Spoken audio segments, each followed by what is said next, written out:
안녕하세요, 여러분. 처음 인사드려요. 저는 서울 사는 29의 20대 여자이고요.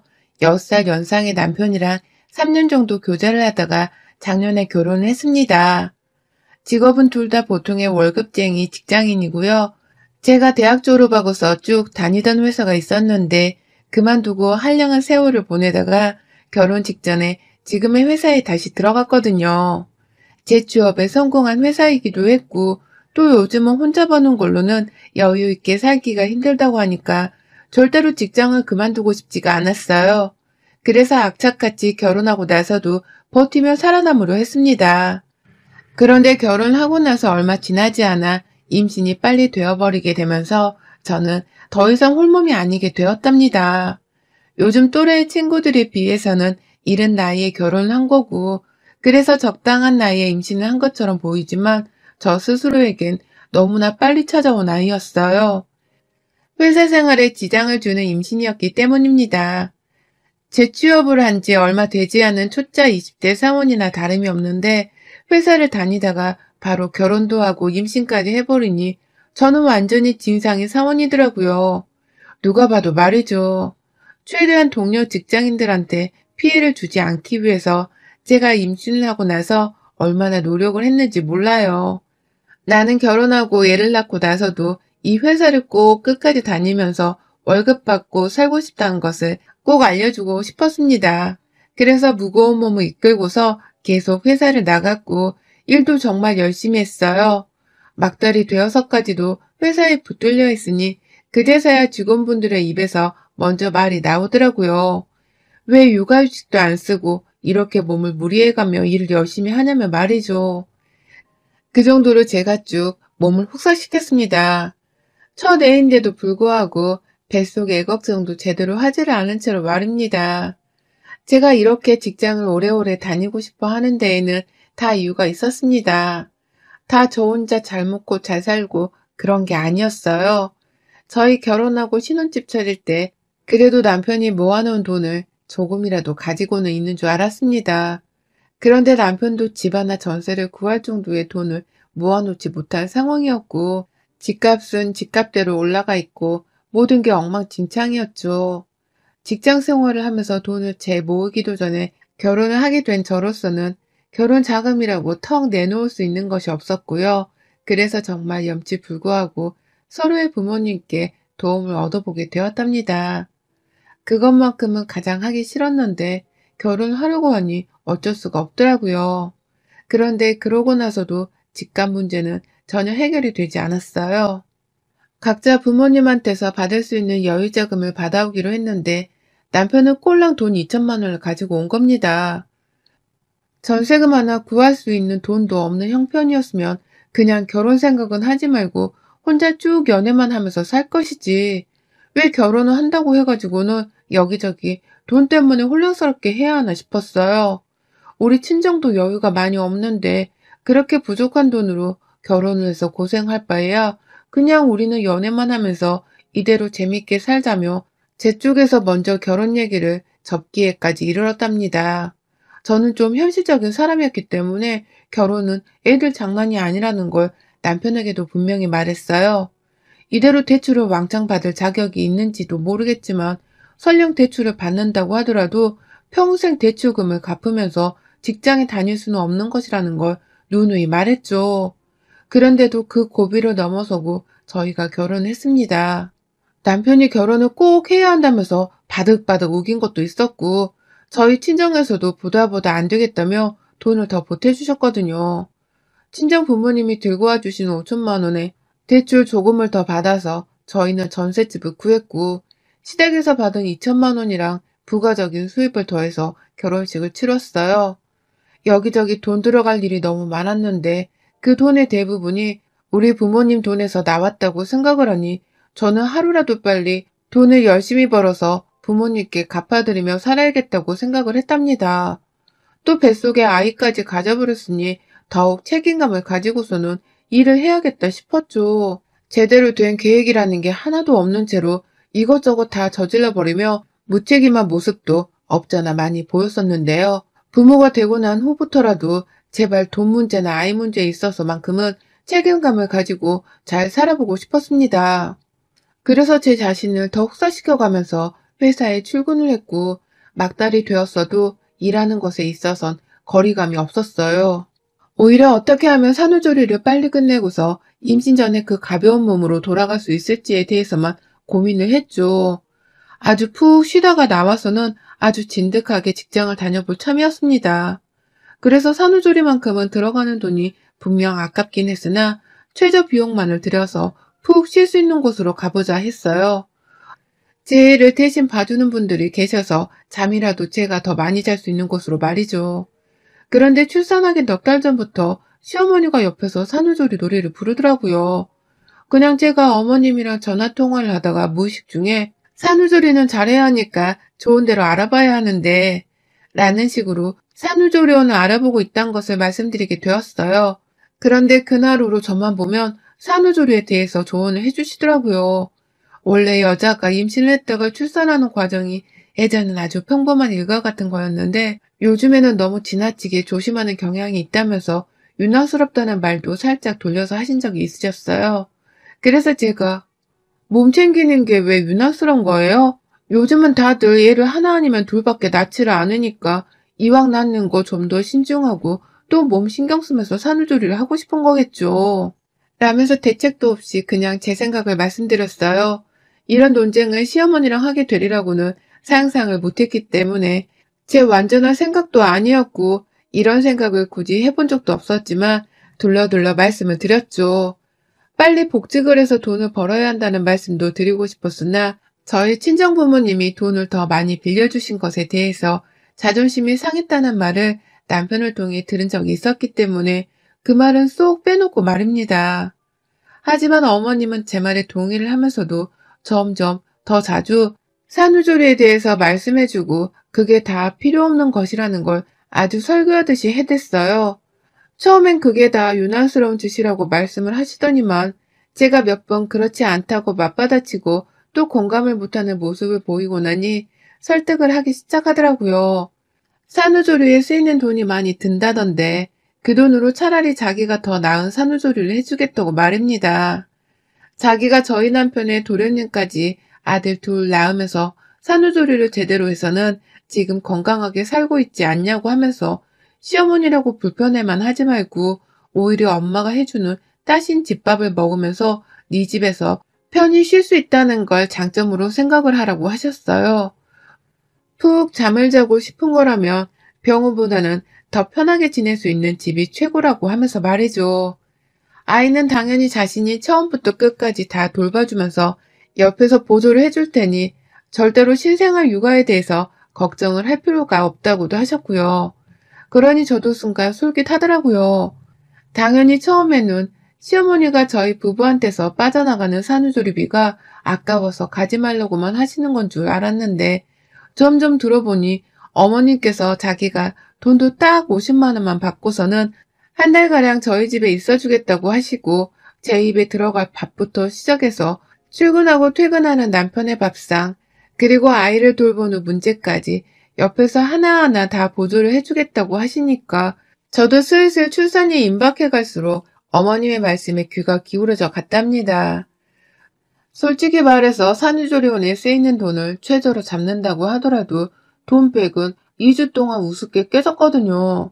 그런데 어머님이 한 달가량 저희 집에 와서는 산후조리원에서 해주는 것을 돈 50만 원에 해주겠다며 부담을 절대 가지지 말라 말씀을 하니 저로서는 그래도 되겠다 하는 심보가 생긴 것이죠.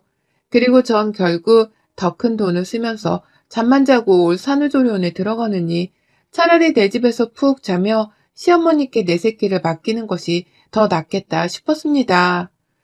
그리곤 정말 산후조리원에 들어가지를 않고 자연분만으로 출산을 한 후 이틀 동안의 입원을 거쳐 퇴원을 했어요. 집으로 말입니다. 그리고는 정말 마음 독하게 먹고서는 시어머니시라고 할지라도 내 몸부터 챙기며 빨리 회복을 하고자 했죠. 산육기 기간인 출산 후 6주 동안은 합병증이 생길 가능성도 있다고 하니 정말 잠 푹 자고 잘 먹으면서 출근을 하기에 최상의 조건을 만드는 것에만 집중을 하고자 했어요. 그런데 집에 돌아온 첫날부터 그 계획은 와르르 무너져 내렸습니다. 퇴원을 하고 집에 왔는데 집안에 시어머니가 안 계시더라고요. 그러더니만 실제로 어머니께서는 그로부터 이틀 뒤에야 저희 집을 찾아오셨어요. 저 출산한 후에 자기 약속 있는 걸 깜빡한 바람에 바로 올 수가 없었다는 뻔한 거짓말을 하시면서 빈손으로 들어오더라고요. 그 바람에 저 집에 가면 뜨신 미역국을 바로 먹을 줄 알았는데 아무것도 못 먹고서는 결국 남편에게 SOS를 쳤고요. 남편이 해온 애매한 미역국을 먹으면서 제 아이까지 직접 돌봤습니다. 시어머니를 믿고서 산후조리원에 가질 않았는데 이건 뭐 시어머니한테 사기를 당한 것과 마찬가지인 기분이었어요. 그 이틀 동안 저는 남편 미역국을 받아 먹으며 살아나려 하던 입맛이 뚝 떨어졌고 남편이 출근한 동안에 저는 혼자서 애를 보느라 정말 누워있는 건 그림의 떡이었어요. 그러다 어머님이 오셨는데 빈손으로 찾아와서는 미역국 해놨네? 그럴 줄 알았다. 원래 여자는 생존 본능이 있어서 지 먹을 건 알아서 해먹더라. 라면서 남편이 해놓은 미역국을 구경만 하며 추가 요리는 하지 않으셨고요. 오히려 남편이 해놓은 그 미역국을 직접 한 그릇 먹겠다며 잡수시고는 맛대가리가 없다고 짜증을 부리셨어요. 그래서 제가 그거 남편이 해준 거예요. 어머님이 집에 안 오시는 바람에 라면서 떽떽거리면서 말씀을 드리니 어머님이 멋쩍어 하면서 말씀하시더라고요. 그래, 남자가 밖에서 돈 벌다 보면 요리는 못할 수 있는 거지. 어쩐지 맛이 좀 모자르다니. 그래도 우리 아들 기특하네. 마누라 준다고 미역국도 다 만들고. 라고 말입니다. 도무지 요리를 하겠다는 모습이 전혀 보이지도 않았고 준비를 하지도 않는 어머님의 모습에 상당히 당혹스러웠어요. 그럼에도 불구하고 우리 집에 왔다는 것 자체가 산후조리를 도와주려 오신 것일 테니 저는 일을 맡기고자 했습니다. 좀 자야겠으니 애를 돌봐달라 하면서 말이죠. 그런데 어머님 본인이 주무시더라고요. 방 안에서 아이한테 모유 수유를 하고서는 애를 좀 봐달라고 하면서 어머님을 부르는데 아무리 부르고 또 불러도 반응이 없으신 거예요. 설마 사람이 죽었나 하는 생각에 무거운 몸을 이끌고서는 방 밖을 나가보니 시어머니는 저희 집 작은 방 안에 어느새 이불까지 친히 깔아놓고서는 잠을 퍼질러 자고 계시더라고요. 산후조리를 해주겠다고 온 사람이 산모가 모유수유를 하는 사이에 이불 깔고 드러누워 잘 생각을 했다니. 기가 막혀 말도 안 나왔죠. 그날 시어머니는 남편이 퇴근을 할 때까지 아주 코까지 골아가시면서 편하게 잠을 자셨고 저는 누가 출산을 해서 휴식을 취하고 있는 건지 분간도 안 갈 만큼 저 혼자 얘를 돌보다가 미역국도 직접 끓여 먹기까지 하며 제 몸을 저 스스로 챙겼습니다. 그렇게 사흘 정도로 시어머니께 딱히 도움받는 것 없이 지냈고요. 슬슬 제가 이대로면 그냥 시어머니를 집으로 돌려보내도 되겠다고 생각을 했던 때에 시모께서 한 방을 크게 터뜨려 주셨네요. 그날은 남편이 해준 미역국을 진작 다 먹고서 제가 직접 끓인 미역국을 계속 먹다가 그것마저 다 떨어져서는 먹을 게 없던 날이었어요.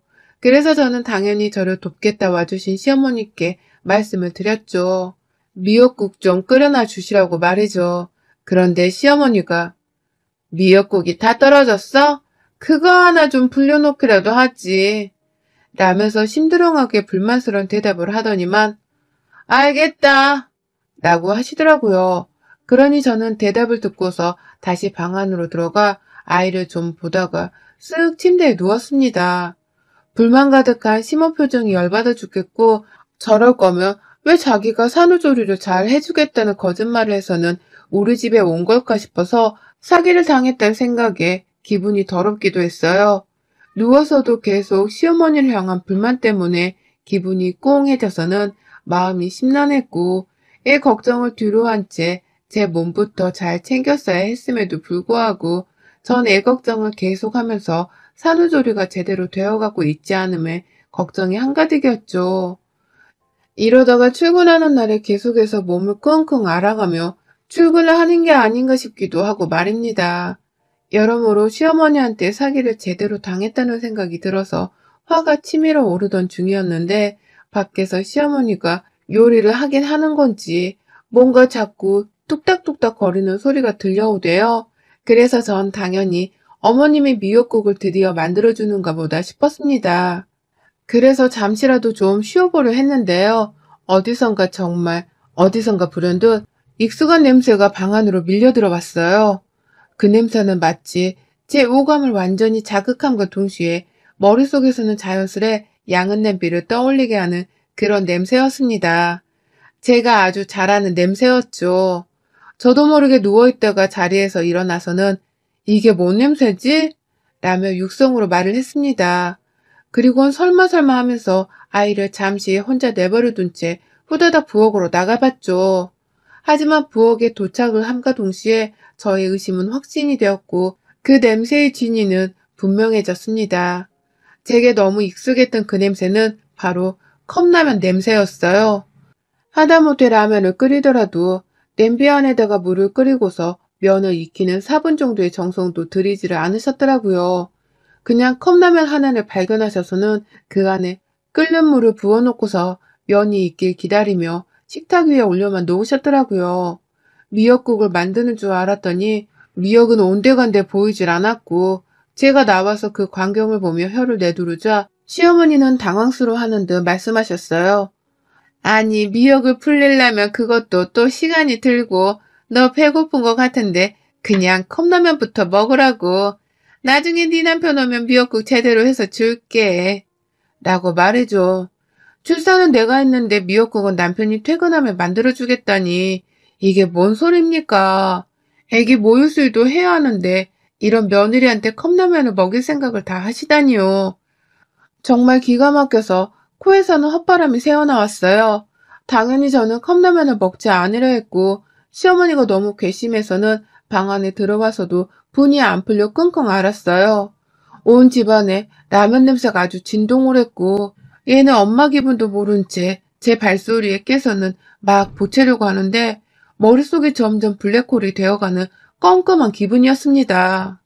그러다 결국 저는 제대로 먹은 끼니도 없는데 밖에서 나는 라면 냄새가 너무 강렬하게 느껴지던 바람에 결국 그걸 또 처먹었고요.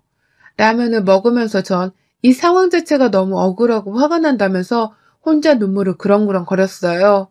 차라리 그 돈 50만 원을 친정 부모님께 더 얹어서 드리고서는 친정에 가서 지낼 걸 싶었나 하는 후회도 들고 왜 내가 친하지도 않던 시어머니의 말씀을 믿고서는 시어머니께 산후조리를 부탁했나 싶어 또 망연자실했죠. 여러모로 후회가 많이 생기는 저의 결혼 생활 자체에 한탄스럽기까지 했고 말입니다. 그렇게 컵라면 반 정도를 먹다가 갑자기 생각의 현타가 밀려와서 남은 컵라면은 죄다 싱크대 위에 버렸고요. 그냥 시어머니께 일을 아예 떠밀듯 맡겨놓은 채로 전 방 안에 들어가 누워버렸어요. 내 집에 산후조리를 도와주려고 오셨으면 그에 합당한 노동이라도 최소한 해달라는 저의 투정이었습니다. 대놓고 시어머니께 화를 내고 싸웠다가 돈 50만 원도 날리고 산후조리도 다 날려버릴까 싶어서 화를 내지는 못한 채 눈치라도 좀 먹으라고 한 짓이었죠. 얘를 그렇게 어머님께 나물러라 맡겨놓고서는 모유수축 하는 것도 겨우겨우 해놓고선 제가 잠이 들어버렸는데 와, 깨어보니 거의 저녁 9시더라고요. 남편은 이미 퇴근해서 아이를 돌보며 어쩔 줄 몰라 하고 있었고 남편한테는 밥을 다 차려주신 건지 부엌에 나가보니 씻을 그릇들이 아주 한가득이었어요. 남편은 아무 생각이 없는 건지 저를 보면서 엄마 깼다 라고 하며 반갑게 맞이를 해주는데 저는 시어머니 생각에 도저히 남편을 보고서 웃을 수가 없었습니다. 며느리한테는 컵라면 하나 띡 차려주시던 양반이 자기 아들한테는 얼마나 정성스럽게 밥을 해먹이신 건지 아주 부엌을 가니 치울 것들이 한가득이었고 전 그만큼 화가 더 치밀어 올랐죠. 그 와중에 시어머니는 아휴, 내 몸이 내 몸 같지 않아. 몸이 너무 피곤하고 입맛도 없고 나이가 들어서 이런가? 라고 하면서 출산한 제 앞에서 힘들단 소리를 잘도 꺼내시는데 그 꼬라지가 너무 보기 싫어서 씻고 난 후 얘를 좀 보다 바로 방 안으로 들어봤어요. 제가 자는 동안 남편이랑 어머님이 어떻게든 알아서 얘를 봐주신 걸 알고서는 내가 그냥 모른 척을 하면 지들이 알아서 얘를 보긴 보겠구나 싶었거든요. 그렇게 방 안에 들어와서는 혼자 억지로 잠을 청하려 했고요. 그러다가 또 밤 12시가 겨우 넘어가는 그 시각에 눈이 떠졌어요. 아까 컵라면 냄새를 맡았던 기억이 다시 되살아나듯이 아주 익숙한 냄새에 의해서 제 눈이 그 밤에 떠져버린 겁니다. 그런데 옆에 남편이 없더라고요. 애만 조용히 숨소리를 내면서 곤히 자고 있었고요. 애가 깰까봐 저는 출산한 여자인데도 불구하고 발꿈치를 치켜 들어 올리기까지 하면서 조용히 방을 나섰습니다. 그리고는 방문을 열자마자 정말 바로 그 익숙한 냄새의 정체를 또다시 확신하고야 말았어요. 그건 바로 치킨이었습니다. 이 밤에 막 치킨을 주문한 건가 싶어서 이 시간까지 문을 여는 치킨 가게가 근처에 있었나 의아해하던 중 밖에서 시어머니의 쥐새끼 같은 말소리가 들려왔어요. 아까 이거 시켰다가 네 마누라가 깨서 얼마나 놀랬는지. 문 밖에서 치킨이 식을까봐 걱정을 했는데 이제 보니 치킨은 식은 게 더 맛있는 것 같다. 라고 하시더라고요. 그러면서 지 아들이랑 좋다고 그걸 맛있게 나눠 먹느라 쩝쩝거리는 소리가 제 귀 바로 옆에까지 들려오는데 환장하겠더라고요. 며느리한테 치킨 한 조각 나눠주는 게 아까워서는 아까 제가 일어났을 적에 치킨이 집에 도착을 했음에도 모른 척 그냥 그걸 집 밖에 놔뒀나 보더라고요. 일부러 저한테는 인기척도 안 하고 지들끼리 먹으려고 배달원한테는 배달 시에 문도 놓고 하지 말라고 말을 했던 것이고요. 그러니 저는 아무 눈치도 채지 못한 채 컵라면 반만 겨우 먹고 잠이 들었다가 일어나서도 뭐 하나 얻어먹지를 못한 채 굶주려 하면서 억지로 잠을 들려 했었고요. 제가 속에서 천불이 내고 있던 그 사이 시어머니는 더 영악한 짓을 하면서 저 혼자 치킨을 주문하고 지 아들하고만 먹으려 했던 겁니다. 그걸 또 이 새벽에 저하고 아이가 모두 잠든 사이에 둘이서만 쪼르르 부엌에 나와서는 그걸 처먹고 있는데 그러니 저 두 모자의 행복에 찬물을 끼얹어 줘야겠다 싶었죠. 뭘 쳐드시고 있나? 라면서 불현듯 나타나 두 사람한테 말을 거니 시어머니는 귀신이라도 본 듯 소리치며 자빠지려 하셨고 남편도 놀랬다가 심장을 부여잡고 여보 라고 절 부르더라고요. 그리고 저는 놀래 자빠진 시어머니가 더 놀라시길 바라는 마음으로 눈앞에 있는 치킨박스 하나를 통째로 들고서는 싱크대 위에 가져다 버렸어요. 그리고 물을 틀어버렸죠. 어머님은 저한테 오늘 컵라면 하나 겨우 만들어주시더니 산후조리도 안 하는 남편한테는 저녁밥도 차려주시더니만 야식도 시켜주셨나봐요. 누가 보면 이 사람이 애를 낳은 줄 알겠어요. 라고 말을 하면서 시어머니를 노려보니 남편은 컵라면만 먹었다고? 당신이? 라면서 저를 따라서 시어머니를 쳐다보더라고요. 아무래도 시어머니가 남편한테는 저한테 산후조리를 잘 시켜주고 있다는 거짓말을 하셨던 것 같아요. 그러니 남편도 제가 컵라면 하나만 먹으면서 산후조리를 하고 있었던 사실에 많이 놀란 듯 보였고요. 제 손이 부르르 떨리면서 시어머니를 노려보고 있자 남편은 그러더라고요. 자기야 미안해. 나는 당신이 모유수유한다고 음식은 밥 말고는 안 먹는 줄 알고서 딴에 배려를 한다고 조용히 나와 먹으려 한 건데 오늘 컵라면을 먹었을 줄은 몰랐네. 라고 말이죠.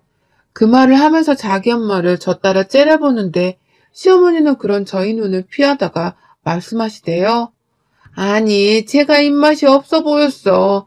컵라면 하나 먹으면 입맛이 살겠거니 했지. 라고 하면서 활짝 웃으시는 거예요. 애가 자고 있는데 조심하지도 않고 신나는 목소리로 크게 말씀을 하시길래 제가 그 앞에다가 대고서 침을 튀겨가며 말했죠. 목소리 안 낮춰요? 산후조리 돕겠다고 온 거 맞아요? 이럴 거면 돈 50만 원 도로 물리고 집으로 당장 돌아가세요. 어머님 없이 저 혼자 제 몸 챙겨가면서 산후조리를 해왔는데 남은 한 주 동안은 못 할 줄 아세요? 지금이라도 당장 가세요. 나가시라고요.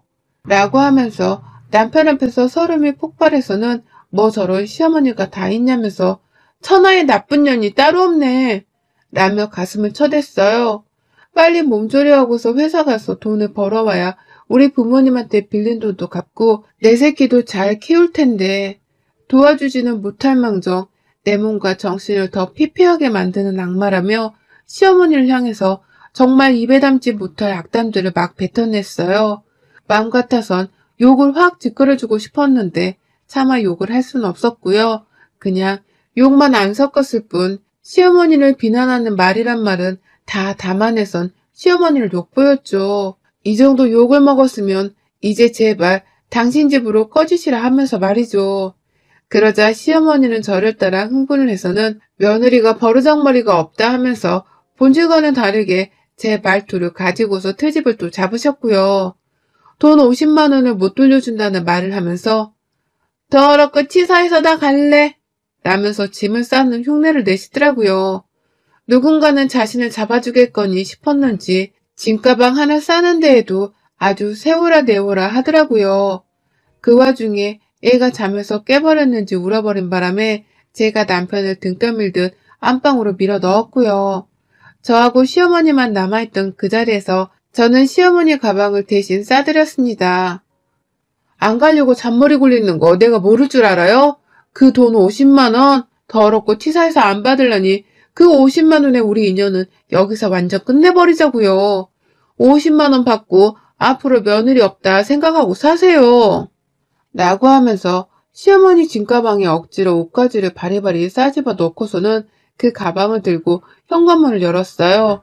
그리곤 현관복도에 그 가방을 던져버리니 시어머니는 불현듯 가방을 잡겠다고 집 밖으로 나가셨고 저는 그 길로 현관문을 닫고선 잠금장치까지 추가로 닫아버렸습니다.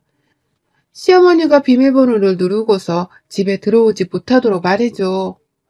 집에 가라니까요? 뭐 더 괴롭힐 게 있다고 우리 집에 있겠다는 건데요? 집에 가시라고! 라면서 더는 소란 피우지 말고 가라며 문을 쾅쾅거리며 겁을 주니 어머님도 그 새벽에 어쩔 수가 없는 건지 소란은 더 못 피우더라고요.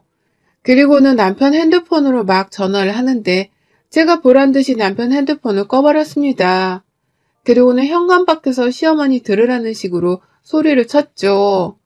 마누라 산후조리도 괴롭힌 양반한테 어머니 대접해주길 바란다면 당신도 사람 아닌 거지. 지 새끼한테 모유수유를 하고 있는 마누라한테 컵라면이나 먹이고 미역국 한 번을 안 끓여주신 시어머니신데 내가 어른 대접해드리길 바란다면 당신도 똑같은 놈인 거야. 똑같이 쓰레기 되기 싫으면 당신 엄마가 그냥 알아서 집으로 꺼지시도록 가만히 있어. 아님 나 당장이라도 이 집 전세 빼고 내 친정 갈 거니까 당신도 당신 집으로 쫓겨나 각오를 하던가. 라고 말이죠. 그러니 남편도 처음엔 시어머니 걱정을 하는가 싶더니 슬슬 제 눈치를 보면서 한마디 하더라고요. 그냥 빨리 가 엄마. 라고 말이죠. 그리고는 자기가 카카오 택시라도 불러드리면 안 되냐고 부탁을 하길래 그러라고 했습니다. 그리고 그날 시어머니는 아들이 불러준 카카오 택시를 타고서는 요요히 시댁으로 돌아가셨어요. 더 말도 못 붙이고서는 이대로 며느리랑 영영 쌩까고 살게 될까 싶어 불안하셨는지 더 소란을 안 피우고 집으로 가셨더라고요. 그리곤 다음날에 자신이 잘못했다며 다신 산후조리를 제대로 도와주겠다고 연락을 해오시는데 다 필요 없다고 쐐기를 박아버렸어요. 당신 같은 사람은 얼굴을 안 보이는 게 산후조리를 도와주고 아들 부부의 행복을 빌어주는 방법이라고 하면서 분노에 차서는 시어머니를 매몰차게 밀어냈습니다. 곧 출근을 해야 하는 저는 이제라도 산후조리를 잘 해야 한다는 긴박감이 들어선 친정엄마한테 또 도움을 요청하고서는 엄마가 끓여주신 미역국만 내내 먹으면서 거의 좀비처럼 누워만 있었고요.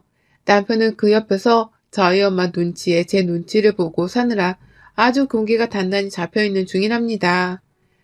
산후조리 해준다고 집에 와선 컵라면 하나를 끓여준 걸로도 모자라 남편만 쏙 불러선 야식까지 쳐드시라 하신 우리 어머님. 당신의 영악함은 정말 인정합니다만 그 영악함으로 평생 큰 며느리를 잃게 되실 거라는 건 전혀 예상을 못하셨던 것 같습니다. 안타까워 어쩌면 좋아요. 여러분의 생각은 댓글로 남겨주세요. 오늘도 시청해주셔서 정말 감사합니다.